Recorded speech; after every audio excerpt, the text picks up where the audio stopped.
بسم اللہ الرحمن الرحیم۔ دیسی ڈسکوری ورلڈ میں خوش آمدید کہتے ہیں۔ ناظرین اکرام، خلافت عثمانیہ کے سقوط کے بعد مصطفیٰ کمال اتاترک نے اسلام کی ایک ایک علامت کو ترکی سے مٹا کر ختم کرنے کی کوشش کی تھی۔ خلافت عثمانیہ کے دوران ترکی میں کئی بڑے دینی مدارس قائم تھے، جن میں مدرسۃ الواعظین، مدرسۃ الائمہ والخطباء اور مدرسۃ الارشاد وغیرہ شامل ہیں۔ 23 مارچ 1923 کو یہ مدارس یا تو استبل میں بدل دیے گئے یا پھر ان میں مارکیٹیں قائم کر دی گئیں، مذہبی اوقاف ضبط کر لیے گئے، درویشوں کے حجرے بھی بند کر دیے گئے، ہجری کیلنڈر اور شرعی عدالتیں بھی کالعدم قرار دے دی گئیں۔ 1928 میں عربی رسم الخط ختم کر کے لاطینی رسم الخط اختیار کیا گیا۔ پھر 1932 میں عربی میں قرآن کے اشاعت پر بھی پابندی لگا دی گئی۔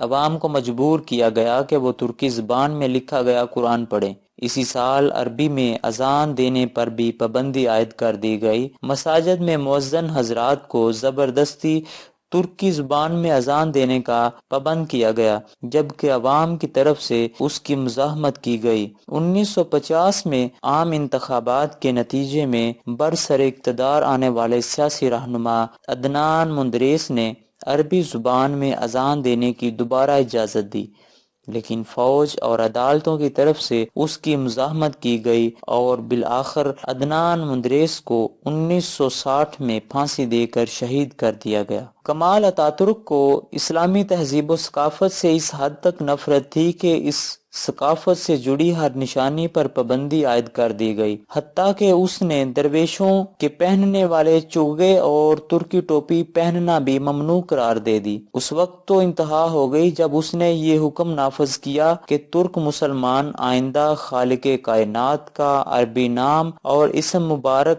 اللہ بھی زبان پر نہ لائیں، بلکہ ترکی نام تانڑی سے یاد کریں۔ ان اقدامات سے کمال اتاترک مطمئن ہو گیا کہ اسلامی تہذیب و تمدن کے سارے آثار وقت کے ساتھ ساتھ مٹ جائیں گے اور ترکی مکمل طور پر یورپ کے سانچے میں ڈھل جائے گا۔ بظاہر اس بات کا امکان بہت کم نظر آتا تھا کہ ترکی میں اسلام کا نام لیوا کوئی فرد باقی رہ جائے گا، لیکن قدرت کو کچھ اور ہی منظور تھا۔ گھروں میں نجی طور پر نہ صرف قرآن بلکہ مذہب اسلام کی تعلیم ڈھکے چھپے انداز میں جاری رہی۔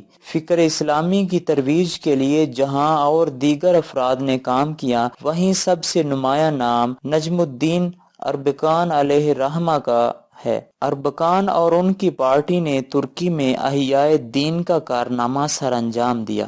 اس پارٹی کو عوامی مقبولیت حاصل ہونے میں کئی عوامل ہیں، جن میں سر فہرست خلافت عثمانیہ دور کے دینی مدارس سسٹم امام خطیب مدارس کا اجرا ہے۔ یہ تعلیمی نظام بھی عثمانی خلافت کی نشانیوں میں سے ہے، جسے سقوط خلافت کے کچھ عرصے بعد بند کر دیا گیا۔ درمیان میں کچھ عرصے کے لیے سسٹم کو بحال کرنے کی کوشش ہوتی رہی، مگر فوجی بغاوتوں نے اس تخم کو برابر ہونے نہیں دیا، یہاں تک 1973 میں ایک قانون منظور ہوا جس کے بعد ان مدارس کی قانونی حیثیت تسلیم کر لی گئی اور یہاں پڑھنے والوں کو کالجز میں داخلے کا اہل قرار دیا گیا۔ 1980 کی فوجی بغاوت میں پھر ان مدارس کو بند کر کے نجم الدین اربکان سمیت 65,000 افراد کو جیل میں ڈال دیا گیا۔ پھر 1985 میں یہ مدارس دوبارہ کھول دیے گئے اور پہلا امام خطیب مدرسہ استنبول کے علاقے بیکوز میں کھولا گیا۔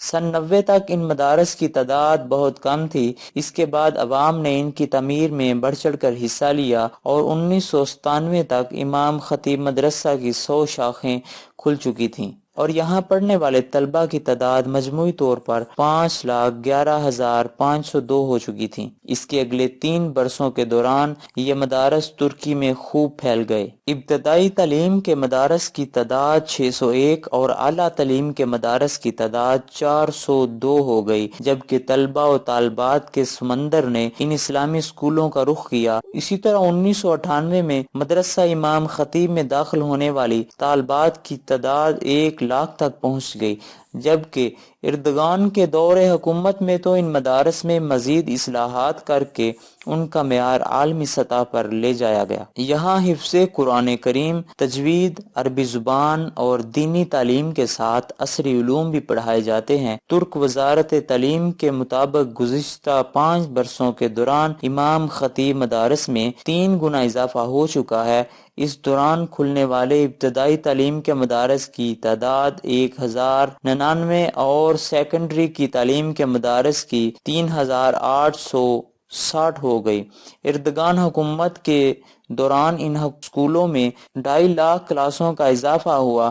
یہاں پڑھنے والے طلباء میں 14 لاکھ لیپ ٹاپس تقسیم کیے گئے۔ واضح رہے ترکی اس وقت 5.1 ارب ڈالر سالانہ تعلیم پر خرچ کر رہا ہے۔ امام خطیب مدارس کو ترکی میں امام ہیٹیب لیسیسی کہا جاتا ہے، جسے مختصراً IHL بھی کہتے ہیں۔ یہ ادارہ ترک وزارت تعلیم کی نگرانی میں چلتا ہے۔ اس وقت یہاں پڑھنے والے طلباء و طالبات کی مجموعی تعداد 12 لاکھ سے زائد ہے، جو کل ترک طلباء کا 12% بنتا ہے۔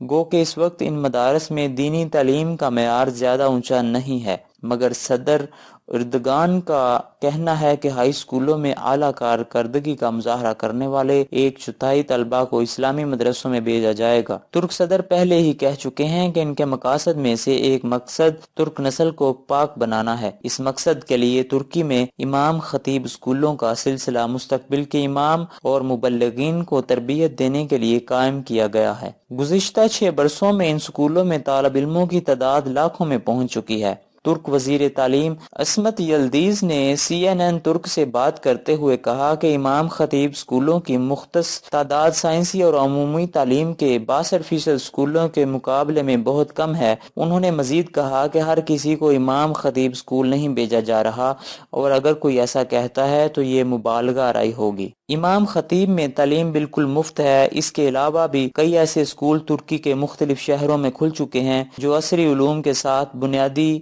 اسلامی تعلیم فراہم کرتے ہیں، تاہم یہ ادارے طلباء سے بھاری فیسیں بھی لیتے ہیں۔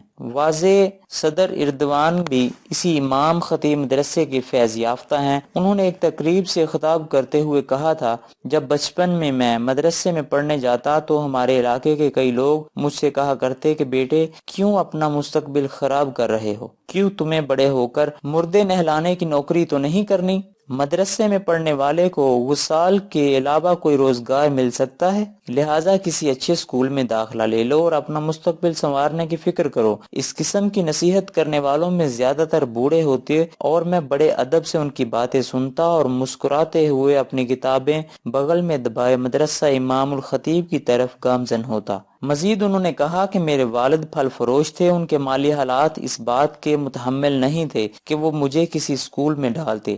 ہمارے گھر میں بعض اوقات سالن کی بجائے خربوزے کے ساتھ روٹی کھائی جاتی۔ پھر والد کی دین سے والہانہ محبت تھی کہ مجھے حفظ قرآن کی کلاس میں ڈال دیا تھا۔ پھر وقت گولی کی رفتار سے چلتا رہا اور میں نے استنبول کے اسی مدرسے سے 1973 میں اپنی تعلیم مکمل کی۔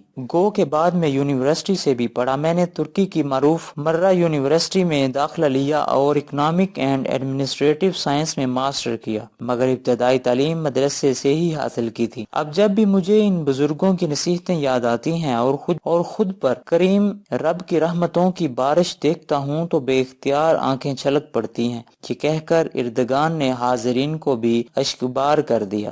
واضح رہے کہ مسلم حکمرانوں میں اردگان پورے عالم اسلام میں ایک مقبول ترین لیڈر ہیں، اور ٹویٹر میں سب سے زیادہ فالوورز انہی کے ہیں، اور ان میں بھی 70% عرب ہیں، اور اسرائیل کو منہ توڑ جواب دینے کے بعد عرب دنیا میں انہیں البطل یعنی ہیرو کا خطاب مل چکا ہے۔ ناظرین اکرام، ویڈیو کے آخر میں ہم دعا کرتے ہیں کہ اللہ رب العزت ہمارے حکمرانوں کو ہدایت دے اور وہ بھی اسلام کے لیے کوشاں رہیں۔ تو ویڈیو میں اگر کسی قسم کی کوئی غلطی ہو گئی ہو تو ہم اس کے لیے معذرت خواہ ہیں۔ اگر آپ کو یہ ویڈیو پسند آئی ہو تو پلیز اس کو لائک کریں، شیئر کریں اور چینل کو سبسکرائب کریں تاکہ ہر نئی آنے والی ویڈیو کی نوٹیفیکیشن آپ کو ملتی رہے۔ والسلام علیکم ورحمۃ اللہ وبرکاتہ۔